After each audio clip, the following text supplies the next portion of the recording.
I will praise you, my God and King, and bless your name forever and ever. I will bless you every day, and I will praise you forever. Great is the Lord. He is most worthy of praise. His greatness is beyond discovery. Let each generation tell its children of your mighty acts. I will meditate on your majestic, glorious splendor and your wonderful miracles. Your awe-inspiring deeds will be on every tongue. I will proclaim your greatness. Everyone will share the story of your wonderful goodness. They will sing with joy of your righteousness. The Lord is kind and merciful. Listen. Slow to get angry. Full of unfailing love. The Lord is good to everyone. He showers compassion on all His creation. All of your works will thank you, Lord, and your faithful followers will bless you. God, we come together this morning and we bless your name. We bless your name. We bless you, the one who created us, the one who loves us the most, knows our inner hearts, yet still loves us unconditionally. Yes. God, we thank you, for it says you are good to everyone. No one is excluded from your goodness. God, I pray that today we may understand that if we feel we're excluded, it's because we've disqualified ourselves. I pray that you would speak to our hearts and draw you back, draw us back to yourself this morning, oh God. For we are here, your followers, and God, we are here to bless your name. We bless your name this morning, oh God. I pray that you have your way in the service, oh God. I pray that your Spirit will come down, Lord God, and gently touch our hearts, oh God. Yes. Fill us with your word, oh God. Give us revelation in this day, oh God. Illuminate, Lord God, our spirits to your truth. God, we thank you for who you are and what you want to do. And we say, oh God, have your way in this day. Yes. Have your way. It is in Jesus' name we pray. Amen and amen. Children's Church, you are dismissed. The rest of you, let's open back up to Acts again as we continue to journey through the life of Paul, Acts chapter 18. Now, we're going to get through the rest of Acts chapter 18 this morning, and we're actually going to backtrack a little bit. And if I can pull it up, I'm having problems here. So let me see if I can get it. My older brother, Mr. Perfect, and I were wrestling in the kitchen. All right, now I'm going to play this clip. I can't get it on video because I realized I don't have the right connection with the laptop. So we're going to listen to a video. Now, I titled this morning's message, Enough is Enough. Now, this is comedian and also vocalist Mark Lowry, and he is giving a story about his childhood. Now, he is a trip, and I wish I could show you the video, but we're not there yet. So once we get there, we'll have video capacity. But I want you to listen, because Mark is going to give us an illustration, one that we may have also partaken of ourselves, when someone around us and close to us has had enough. So let's listen to Mark as he illustrates when his mama had enough. My older brother, Mr. Perfect, and I were wrestling in the kitchen. And I was in the kitchen first. I was 8 years old, and I was in the kitchen first. And he came walking through my kitchen, where I was first. And he had this look on his face. Have you ever seen anyone with that look? The look that says, I need to be slapped. Well, what was I to do? I walked over and slapped him. Next thing I knew, I was on the floor. He hit me by the throat. I was pounding him in the face. We're having a wonderful time. There's only one problem.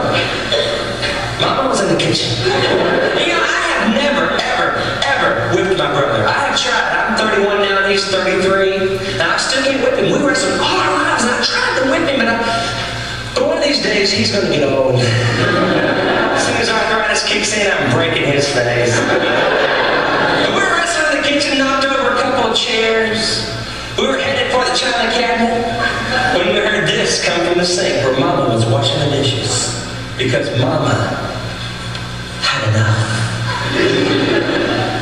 Did your mom ever have enough? You know, when I was growing up, Mom would say, Mark, I just about had enough. I'd say, well, help yourself, there's plenty more. But when I got too big to whip, you know, I was about 15 and Mom was trying to whip me. I'd be looking at my watch. I'd say, ooh, a little more to the left. She didn't like that. When I wasn't too old to whip this day, and I was 8, like I told you. And me and my brother had a great time. We didn't even know she was in the world until we heard this come from the sink. And I wish that God would build on the back of every mother's head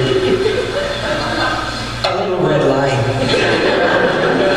that would start flashing 10 seconds before enough. You can make a lot of tracks in 10 seconds. But without any warning, Mama had enough. And she threw herself over the kitchen sink. And this is what we heard.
She's in no condition to answer the phone. Tears are dripping off her cheeks. This was major cry here.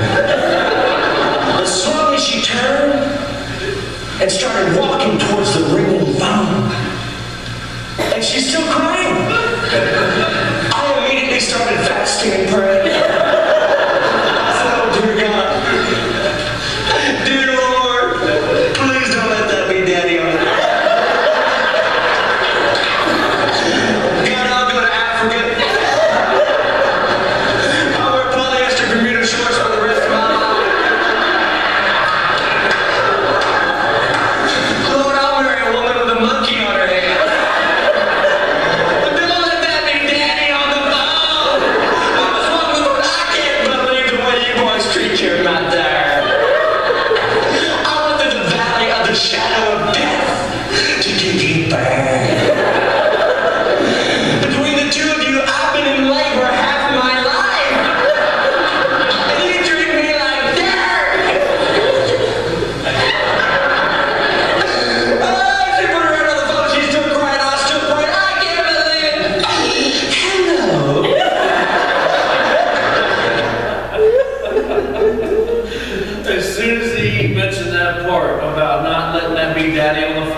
something resonates in my heart. I could instantly relate. So, have you ever had enough in your life?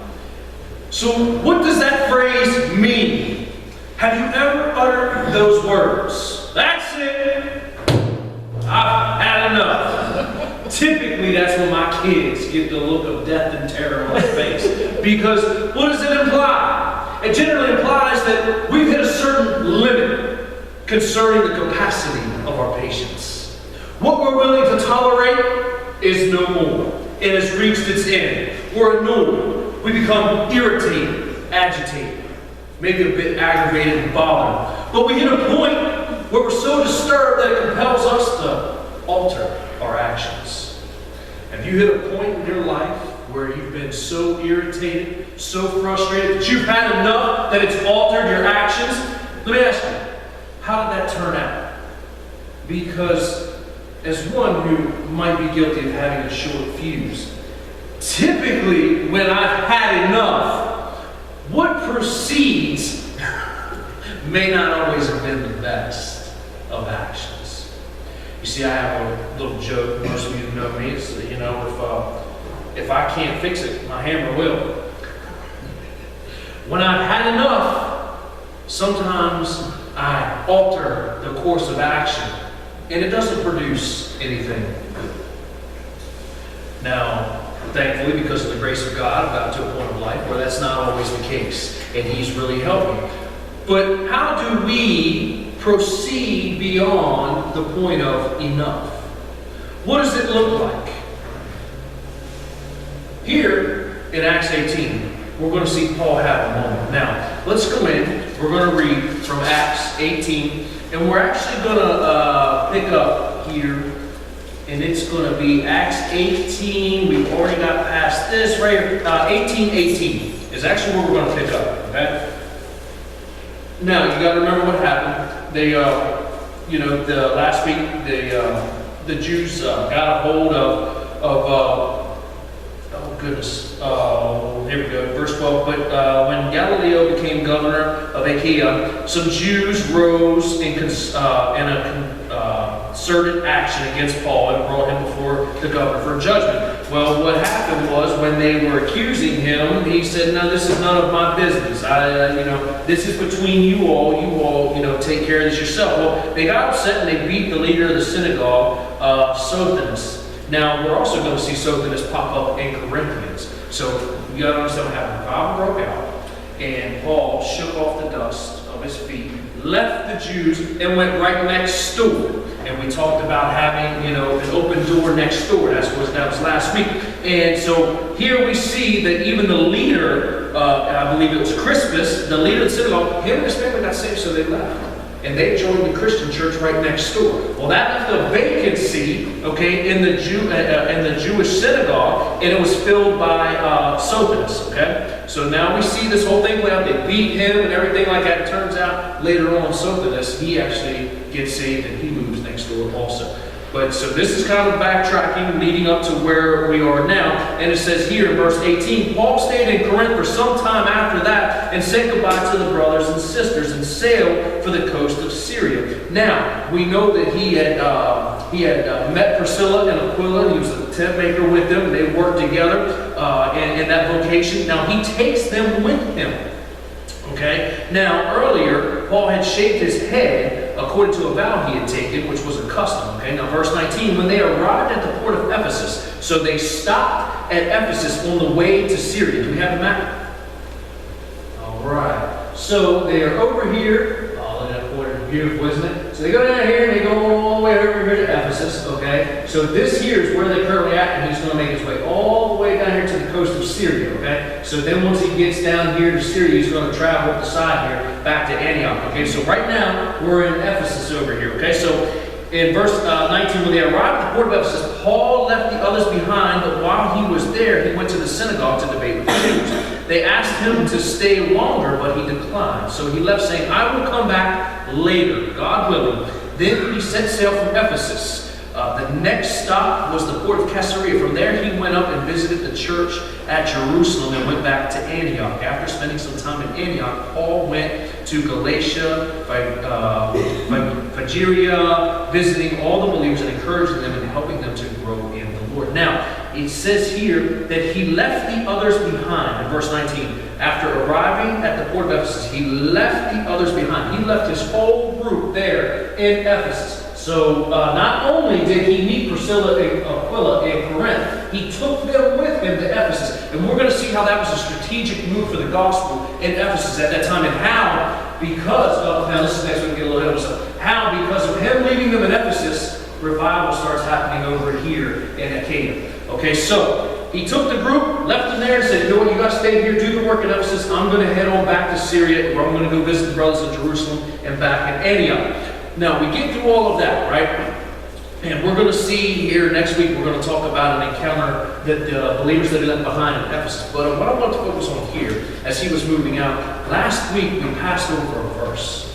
And that verse has stuck with me for the last 2 weeks. In fact, I was speaking to our elder Peter about it, and I just couldn't shake it.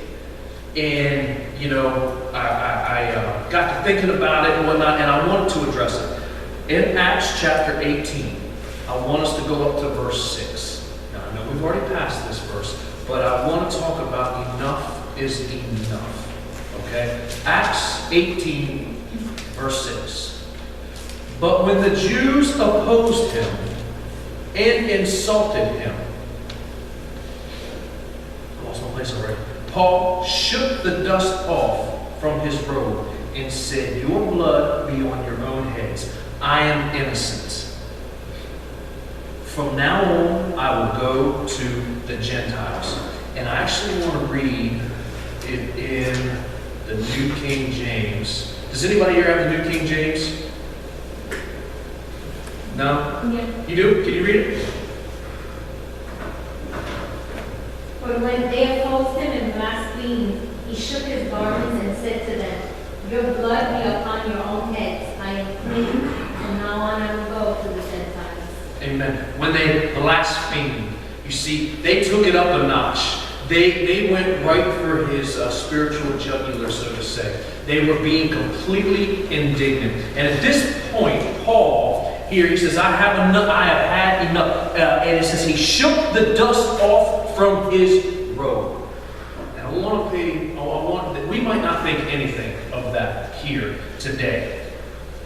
But I want us to focus in on this because this is what Paul's saying. Enough is enough. For so long, Paul had been ministering to the Jews. So long, he had been trying to share the good news with them. And so long, they have thrown up a wall. Now, a wall is one thing.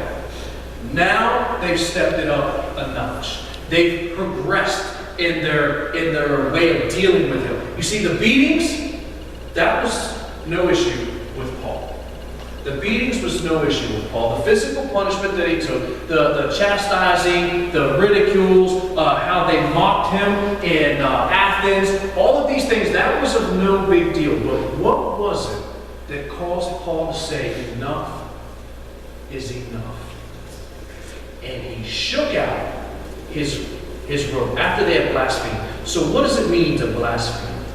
Does anybody here? Now, back in the, you go back a few decades there, and everybody was always worried about blasphemy against the Holy Spirit. Have I committed the unforgivable sin? And we talk about blasphemy.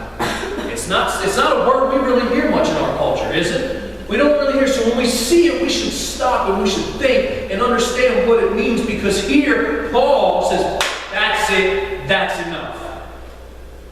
I've been beat, that's fine. I've been mocked, that's fine.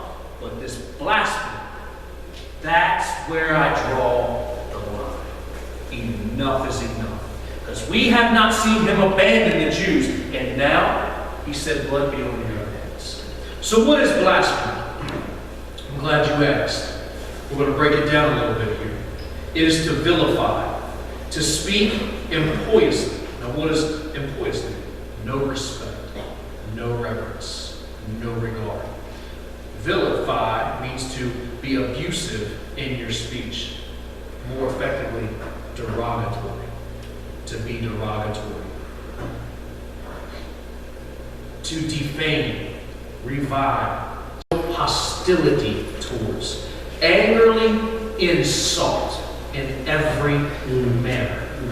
You see, this is how the Jews were responding to the gospel. And they took it up beyond physical action, and now there are spiritual ramifications. It is a spiritual attack he's dealing with. So, how does Paul engage?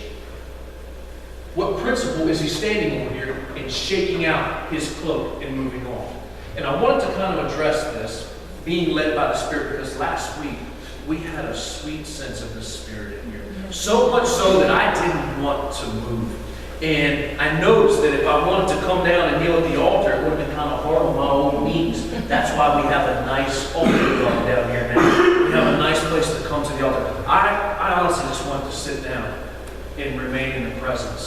the Spirit last week. And it's this very Spirit we need to be sensitive to. Like when it is leading you and guiding you and directing you. That thing's a little loud. It's running a lot. And I know that. Maybe I'm running a lot. But we have got to understand that the Spirit is what we have intimate connection with. It is in us, around us. It can consume us. And we get so caught up in our carnal life that we neglect the Spirit. We neglect the leading of the Spirit. We don't even know He's there. We pay Him no mind. In many books, He is referred to as the forgotten God. You see, and Paul's like, you know what? It's this one that you're cursing. It's you are blaspheming against the Spirit. There's a spiritual aspect in every realm, every arena of life. And I think we've missed a lot of opportunities. And we fail because we don't submit and surrender to the Spirit of God when He's leading us. A lot of times, you know, when your heart beats really fast, for me it does, it about beat out of my chest. And I know that that's the Spirit of God telling me right now, there's urgency that I need to do this, that I need to go this direction. And you'll often know it's the Spirit leading you because it's outside of your comfort zone. It's outside of practical thinking. It's outside of something you would normally do. It's a little risky. It's a little dangerous. It's a little uncomfortable. You see, the Spirit often draws you into these areas in a way so that it's not in your own power. It's completely directed by Him. You can't even quite explain why you're doing what you're doing because the Spirit's got a hold of you and He wants to do something through you. And we miss that. And so we grieve the Spirit. So last week I slowed things down. And in the midst of that, there was a word of God. There was a prophetic word. You see, He had a special message. I don't know who it was for. But I know that someone here needed that message. And we had to slow things down. And we had to submit ourselves to the Spirit of God and how He was leading them. What did we do? What happened last week? We just remained quiet. We were still. And then the word of the Lord came. You see, He had a spiritual blessing for somebody. And if I would have jumped right into my message, or if we would have went right on as business as usual, we would have missed it. And I'm so glad that it happened last week. And I really would like to have had that run. We probably would have just been here all week. But the thing is, I'm glad it happened. Because here, this should be a depiction. This should be a picture of what we carry forth into our everyday setting. You see, we bring the spiritual to the physical. We are God's priest. I'm going to get into a little bit of that, what that looks like and what a little of that means. Okay? But the Holy Spirit will lead you. Listen. He will lead you into and out of all areas. So many times we're quick to just pick up and walk out. Well, have you been led? We're ready to give up on a relationship. We're ready to give up on somebody we've been ministering to. We're ready to give up on that neighbor. We're ready to give up on that boss. And we just leave on our own accord because we're acting according to how we feel. We need to be led by the Spirit because, listen, as a Christian, you are a priest. You carry the ramifications of the Spirit with you. You carry God's promises. You carry God's word. Listen, this is a dangerous one. You carry God's authority with you. How do you represent that? How do you represent that? You see, because was Jesus standing before the Jews at the synagogue at this time? Was it Jesus physically? No. It was Paul, his ambassador. We're going to see in Matthew 28 how Jesus said, all authority has been given unto me. Listen, Now you go and make disciples. You go and you pray for people. You go and you do the good work. And listen, I'm going to be with you in spirit. So what does that mean? That means you, priest, you carry that authority with you. You become the spiritual authority in all of your surroundings. In the home, in the grocery store, in the workplace, down at the bus stop, wherever you are, you then become the spiritual authority. Listen, so how has your impact been? And what are you standing for? Because we see here, Paul has had enough. Now, open up with me to Matthew. We're going to be in Matthew for a hot second. Matthew, let's go to Matthew chapter 10.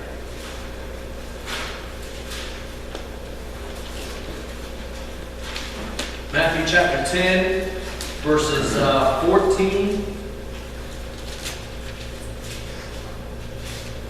and 15. Paul here shakes off the dust. Now, why does he shake off the dust from his robe? It says here, Paul then shook off his robe. Why? Where has this been seen? What principle is Paul standing on?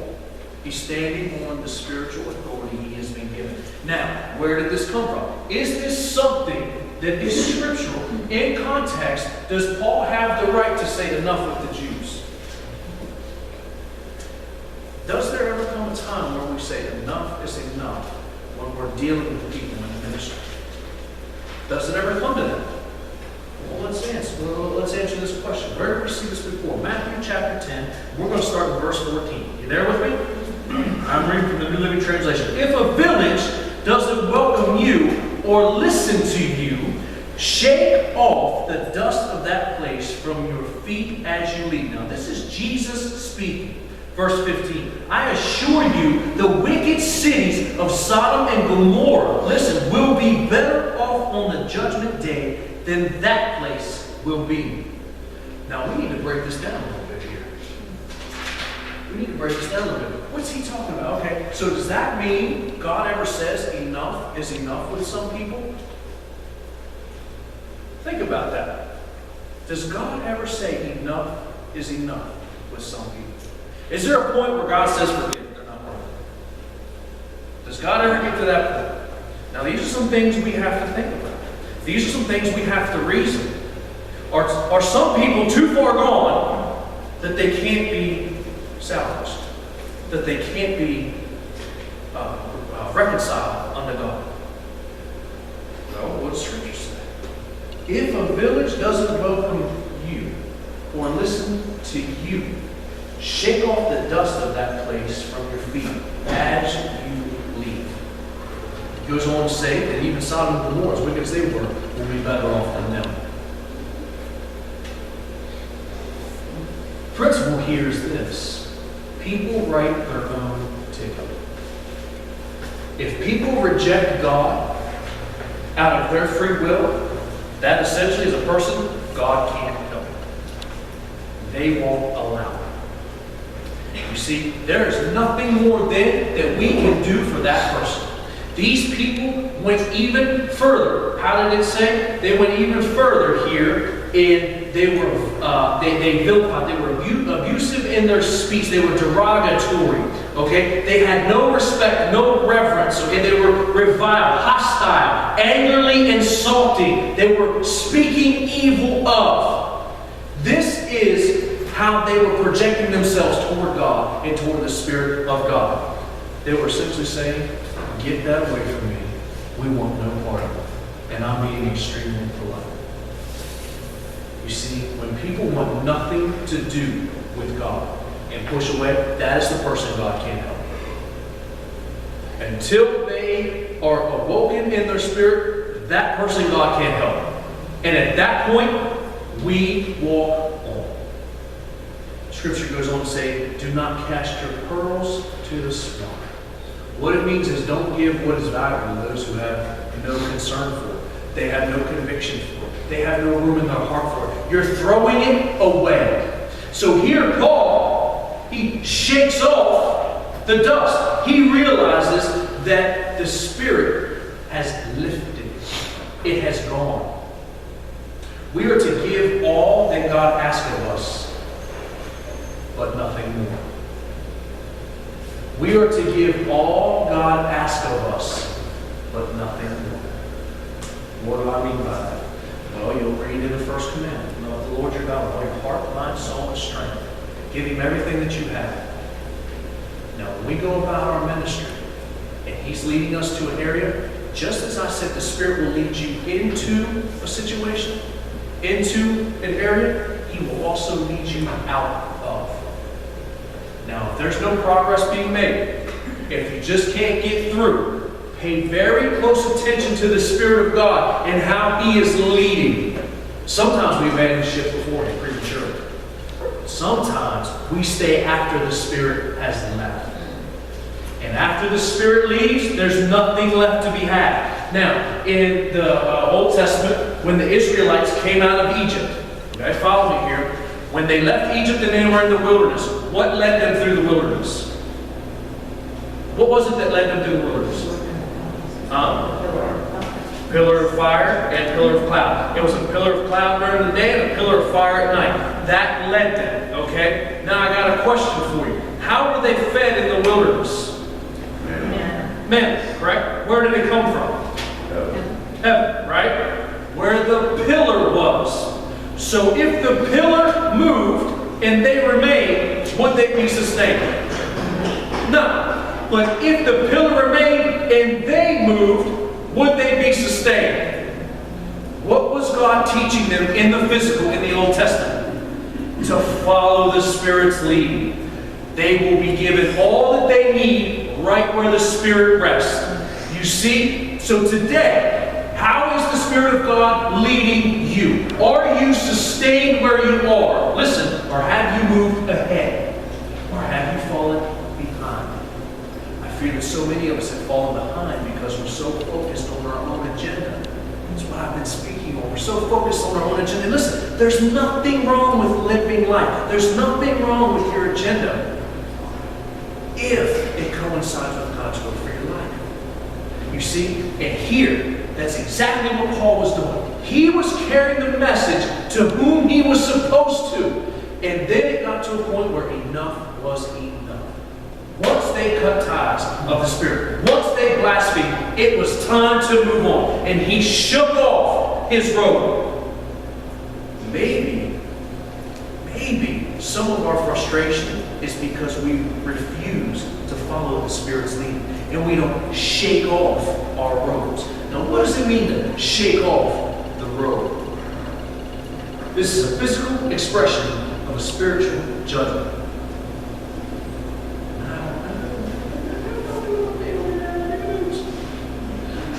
Romans, I just need this.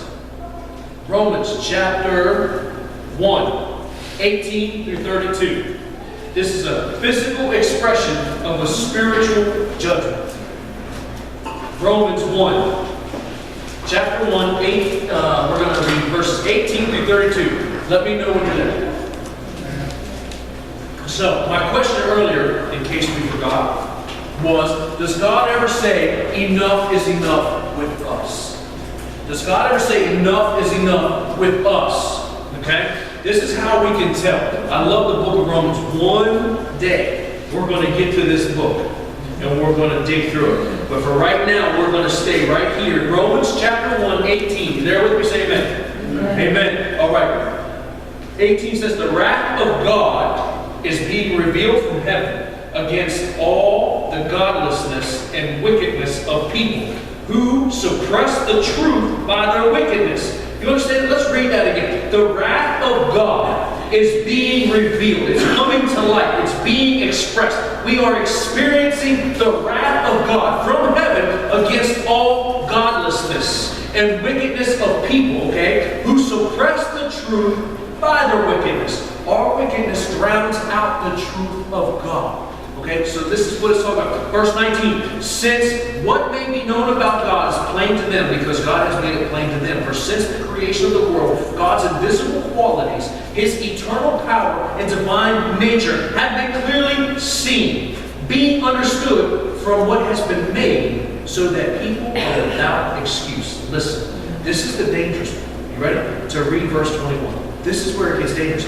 For although they knew God, listen, for although they knew God, they neither glorified Him as God, nor gave thanks to Him, but their thinking became futile and foolish, and their hearts were darkened. They hijacked the gift of life that was given to them. You see, when we go our own way, make our own agendas, we hijack the gift of life which God has given us. And this is the result right here. It says, they became futile in their thinking, and their foolish hearts were darkened. Although they claimed to be wise, they became fools. And verse 23, exchanged the glory of the immortal God for images made to look like mortal human beings and birds and animals and reptiles. They became pagan in their worship. Listen, therefore, you ready? This is dangerous. We've seen all this, right? For all that they knew God, they went their own way, right? Their hearts were darkened. Verse 24. Therefore, God gave them over in the sinful desires of their hearts to sexual impurity, for the degrading of their bodies with one another. They exchanged the truth about God for a lie, and worshiped and served and created things rather than the Creator, who is forever praised. Amen. Because of this, God, listen, second time, God gave them over to shameful lust. Okay? Let's go down here to verse 28. Furthermore, just as they thought it not worthwhile to retain the knowledge of God, God gave them over to depraved minds. You see, verse 24, God gave them over. Verse 26, God gave them over. Verse 28, God gave them over to shameful desires, to shameful lust, to sinful desires, to a depraved mind. You see, God gave them over to that which they followed. That's why it is important to be very, very careful of what you are following, what you are allowing to claim to you. What kind of TV shows are you watching? What kind of language are you listening to? What kind of people are you hanging around with? What kind of music are you listening to? How do you present yourself? What is clinging to you? You see, so many times we go through this life and we cling to material things and we cling to financial things and we cling to certain people or certain groups and certain parties, certain affiliations. We cling to these things and then ultimately they cling to you. Listen now. It clings to you. You start picking up habits. You start acting, or you pick up mannerisms. You start acting different, talking different, believing different. You don't even know. You're slowly being conformed into an image that doesn't reflect Christ. Paul said, that's not happening here. Anything here shall not cling to me. We are shaking it off. It will not be found with me when, listen, it's time for judgment. When it's time to give an account, it will not be found as a part of me. That's conviction. That's reverence. Consecration. Lacking conviction. They were lacking reverence. They were lacking respect for God. And they were, in essence, blaspheming God. They were in deliberate defiance, blatant disobedience, intentional idolatry. And this is what Paul was shaking off. He is exercising, listen, his spiritual authority. Now, what does that look like? Spiritual authority. Listen, I spoke earlier. We are kings and priests in the kingdom of heaven, in the spiritual realm. That's found in Revelation 1. Now here in Matthew 10, you don't have to open there, it says Jesus called his 12 disciples. Listen, we are all called. We just read that in Psalm 145. For there are none outside. For all, he shows his kindness and goodness to all. For all are called. And we just read it in Romans 1 that creation speaks out of our Creator to draw us to him. Jesus called his 12 disciples to him, listen, and gave them authority. Paul was standing on the authority he has been given by Christ. We are the priests of God, and we are accountable for the authority God has given us. What will be found on you? You see, when you shake these things off, you have no part. Shook it off. You have no part in the movement of God. You have no part in things that are holy. You have no part of righteousness. You do not belong to the King. You have been set apart. Now, we see a setting apart in the Gospels where it talks about the separating of chaff and wheat. One will inherit the kingdom, brought in to the storehouse. The other burned in the fire.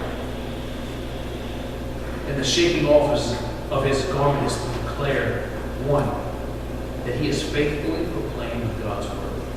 Are you faithfully proclaiming God's word?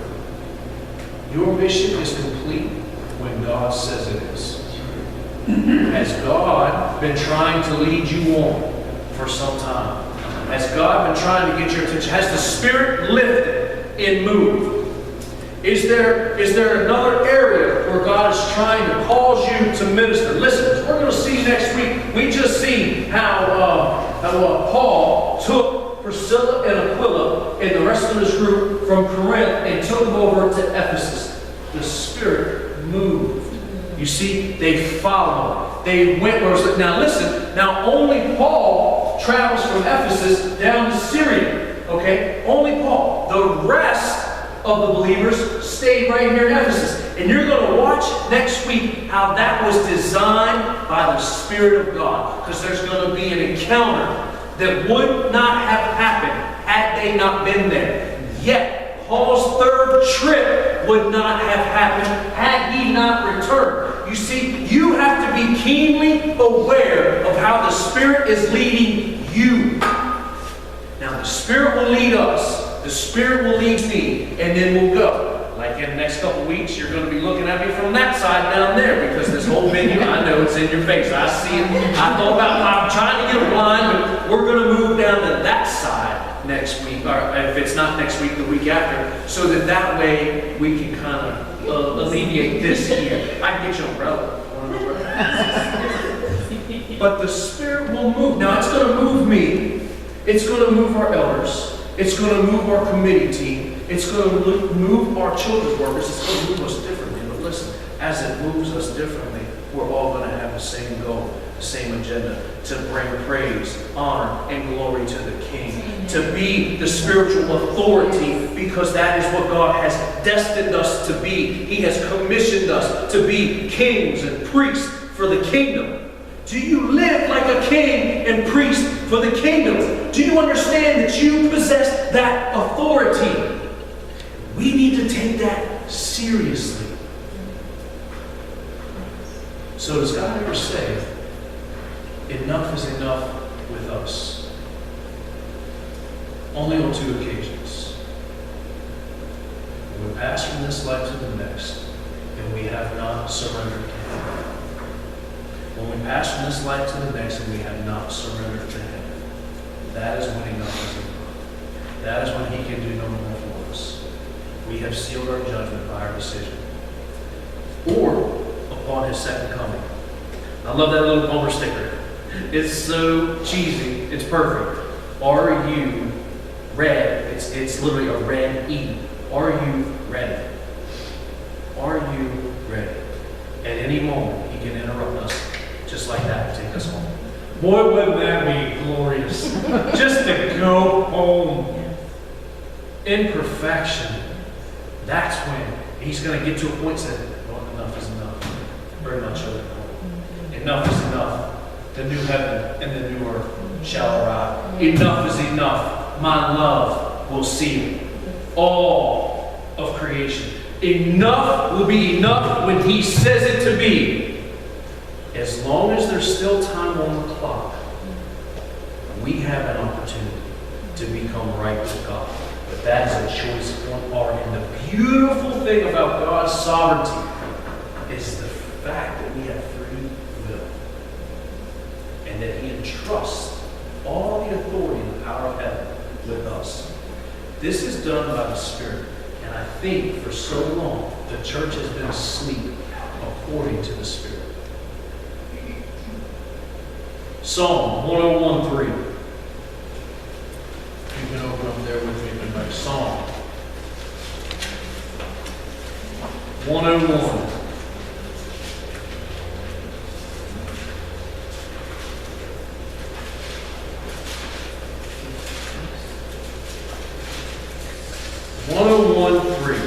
When enough is enough.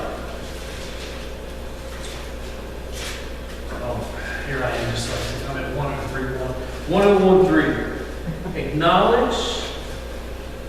No, that's not. Psalm 101:3. That's the wrong one. Maybe it is 103:1.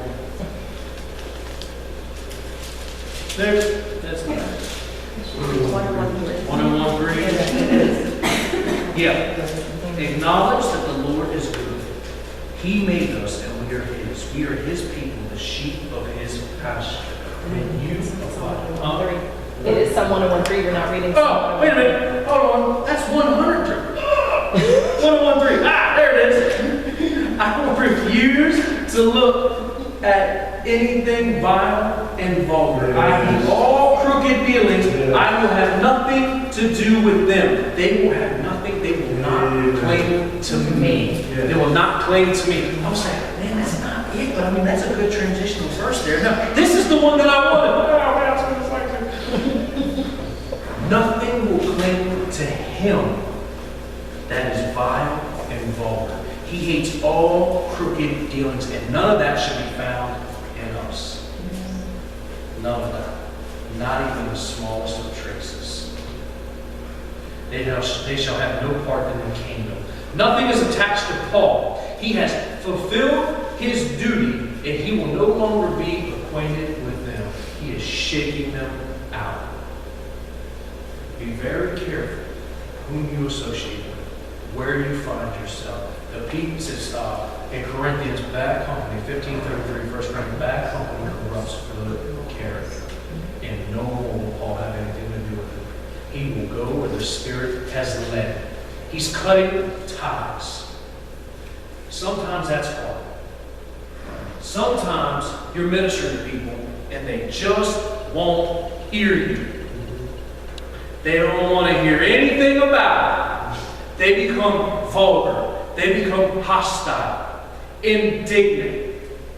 They become, what was the word I'm looking for? They become brutal, hostile. There's another, abusive. They become abusive towards you. Verbally, emotionally, maybe even physically. You know these people. You've all had an encounter with them. You've had an encounter with them. And we would be justified to say no more. But if the Spirit causes you to go on, to move on, shake off your clothes. It's hard to do and move on. That's extremely difficult to do. They might even have a special place in your heart. But they're going to have to find God according to the Spirit's way. Because there's nothing more that you can do. For the Jews, there was nothing more Paul could do. There was nothing more. That's the sad reality of free will. There might be nothing more that you can do. You have to have a close, personal, intimate relationship with the Spirit to understand when the Spirit moves. This is what I'm trying to bring about this morning. The Spirit has departed, much like it did in Sodom and Gomorrah. Not even one was spared in Sodom and Gomorrah.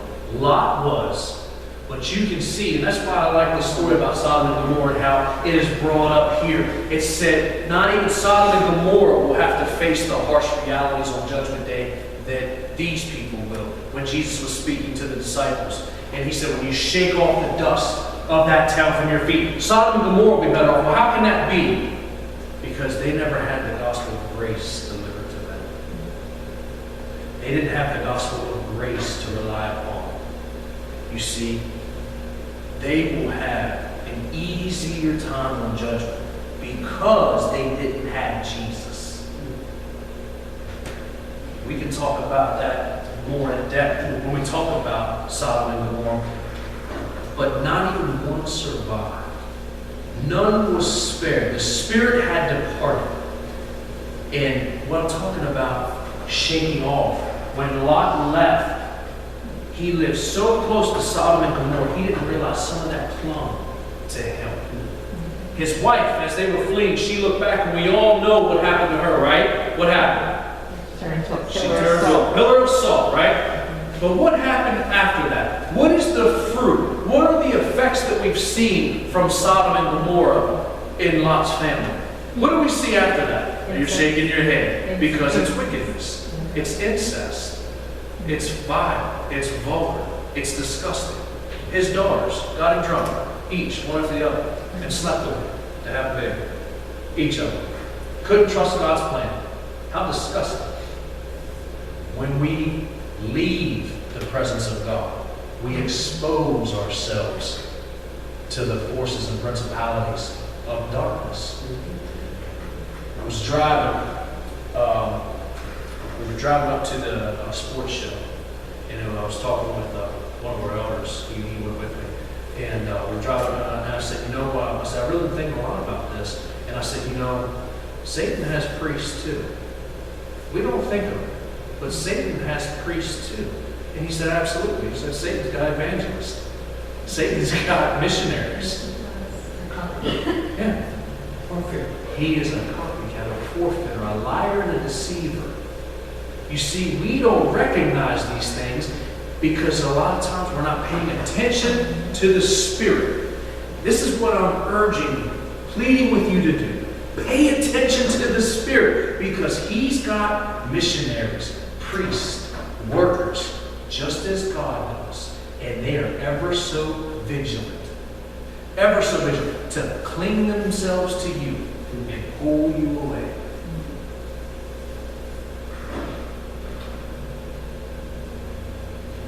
But when they resisted and blasphemed, this is when Paul shook out his garment and said to them, your blood be on your own heads.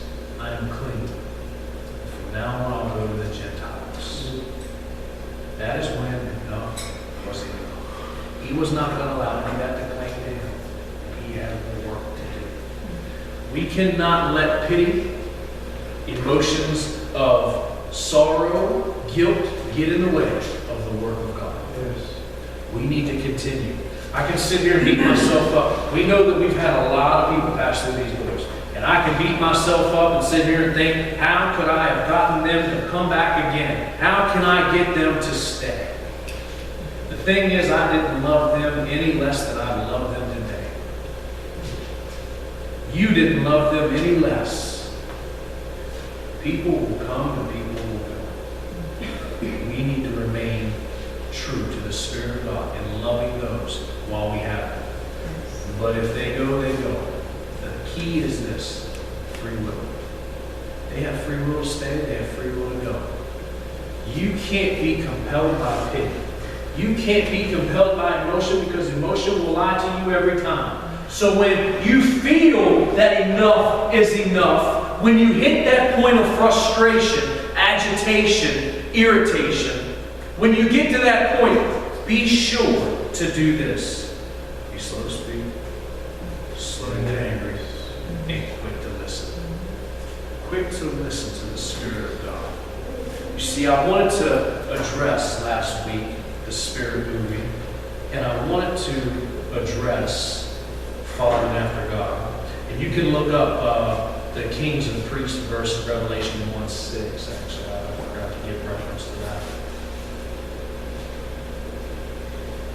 But the shaking off declares us separated. You are separated. You are a priest and a king, set aside for the kingdom of heaven. Are you living like that? Are you declaring the authority of God in the flesh? Can people see God working in you and through you? Listen, and are you being directed by the Holy Spirit? As Alma comes up to close us out, we need to live life in the flesh according to God's decrees of the Spirit. You're no longer just a flesh being. You are alive and awake because of the Spirit of God and by the Spirit of God. And if you're not being led by the Spirit of God, you need to quickly assess why. Because things will try to cling themselves to you. You are a representative and ambassador of the kingdom of heaven. How are you representing that to the unbelieving?